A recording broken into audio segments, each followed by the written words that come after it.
We talked on yesterday's show about the unhinged, disgusting, and dishonest response we've seen from many in the right wing to the brutal attack of Paul Pelosi in his and Nancy Pelosi's San Francisco home.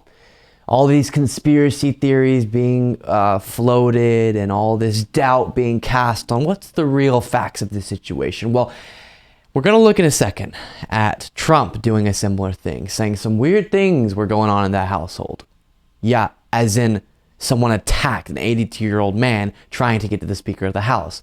Not what you're trying to allude to, which is this completely baseless theory that they were actual gay lovers and it went south and it ended in this. No. And we'll look at later in the segment an investigator making that clear. But it really irritates me what Trump is doing, what all these right-wingers are doing. It's attempting to, while this is in the news, cast enough doubt on it where people won't care about it because there's some confusion, there's some weird things going on there. It's not actually just a purely politically motivated attack by a lunatic who believes all the lies being told by the right wing. So if they can cast enough doubt, have enough conversations about the questions, then they don't have to address the real truth around this and the real conclusion that should be drawn from the facts of this case. But here's Trump saying some weird things are happening. No, you and your movement have deluded people into believing wacko things to the point where, granted, I know he's also separately having something go wrong with his brain because even very angry political people don't do this, but what has driven him ideologically to this action was the lies being told on the right and conspiracy theories like that. But take a look. Knowing that I was going to speak with you today, how do you read what's happened in the Pelosi household in San Francisco over the weekend? Wow, it's weird things going on in that household in the last couple of weeks. Probably you and I are better not talking about it, but it seems was broken from the inside to the out. And, it wasn't a break-in, it was a breakout. I don't know. You hear the same things I do. So, again, alluding to all these theories running wild right now about it. Now, to the whole, it seems that it wasn't a break-in in the sense of the doors broken through or something. We'll let the investigation happen and get all the facts. But even if it was completely one of those situations where there's no evidence of a break-in, that would still make sense because Paul Pelosi could have gotten a knock on the door and opened the door and then gotten attacked. It's not that crazy to conceive of how it happened, but really, really irritating because we're now getting information out of the confession from this David DePape individual or DePape or something, who admitted why he did this. It wasn't because there was some big gay quarrel going on. His gay lover and him got in an argument and he hit him in the head with a hammer, as we're hearing from the right wing. No, it was because he believes Nancy Pelosi is the epitome of evil and wanted to go question her. And if she didn't tell the truth, he was going to hit her kneecaps or break her kneecaps. Take a look at this from the confession, or at least the summary of what was told. DePape stated that he was going to hold Nancy hostage and talk to her. If Nancy were to tell DePape the truth, he would let her go. And if she lied, he was going to break her kneecaps. DePape was certain that Nancy would not have told the truth. In the course of the interview, DePape articulated he viewed Nancy as the leader of the pack of lies told by the Democratic Party. DePape also later explained that by breaking Nancy's kneecaps, she would then have to be wheeled into Congress, which would show other members of Congress there were consequences to actions. DePape also explained generally that he wanted to use Nancy to lure another individual to DePape.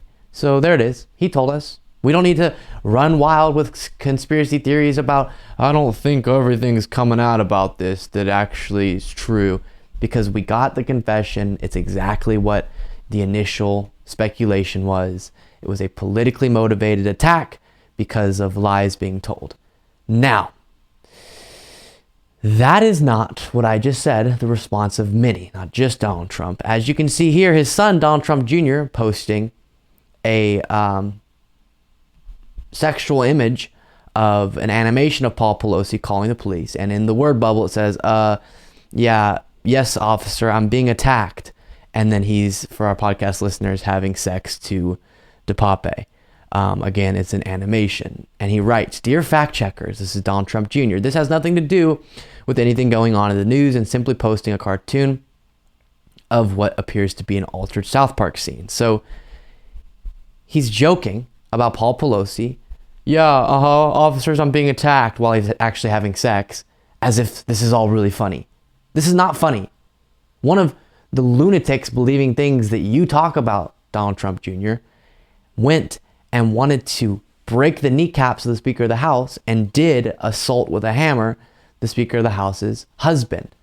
It's so brutal, the broken political climate we're in. And then look at this. At a Kari Lake rally, she says, "Oh, it seems like Nancy Pelosi's house isn't that safe," and the crowd laughs. It is not impossible to protect our kids at school.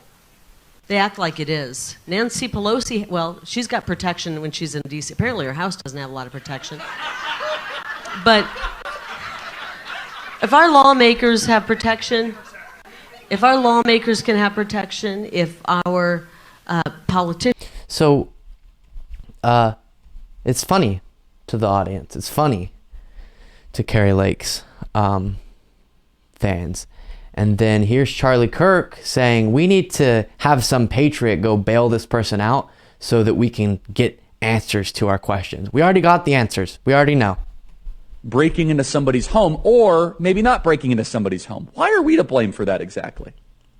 And why is he still in jail? Why has he not been bailed out? By the way, if some amazing patriot out there in San Francisco or the Bay Area wants to really be a midterm hero, someone should go and bail this guy out. I bet his bail's like $30,000 or $40,000.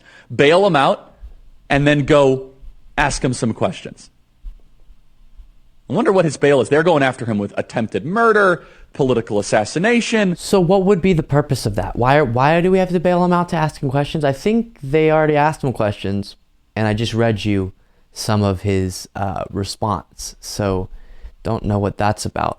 And to wrap this up, here is one of the San Francisco police officers making clear that no, there is no evidence that these two individuals even knew each other before that night. And you talk about conspiracy theories that could have perhaps fueled this attack. There are also conspiracy theories that have come up since this attack about what happened. Can you clear it up once and for all? Did Paul Pelosi know his attacker? There is absolutely no evidence that Mr. Pelosi knew this man. As a matter of fact, the evidence indicates the exact opposite. And again, this is, it really is sad that these theories are being floated out there, baseless, factless theories that are being floated out there, and they're damaging. They're damaging to the people involved. They're damaging. Yes, absolutely correct. And how did he answer that? There's absolutely no evidence. And I think that's part of why right-wingers, or I'm not, there's plenty of people I've also seen who are significantly on the right and are able to properly condemn this, yes. But the people we're talking about here within the right-wing movement, I think telling someone there's not evidence of this theory you're making doesn't compute, because they have lost the sense of what evidence, proper evidence, even means. But what do you mean? I have evidence. I saw someone ask a question on Twitter. I have evidence. I saw Elon Musk posted a link to an article from the same publication that said Hillary Clinton died and sent a body double, or so they sent a body double to debate Donald Trump. That publication wrote that maybe possibly there's more to this story. So I have evidence. What are you talking about? No, they don't get it. They really don't get it. I was talking to a friend earlier and saying politics has gotten so weird because the analogy I used is before we would have to kind of a little bit clash, and you would get embarrassed if someone was able to show a fact that proved you wrong. And then you have to, okay, let's see, can I find other good research or analysis or evidence to prove my point? And if not, okay, I probably shouldn't have that view.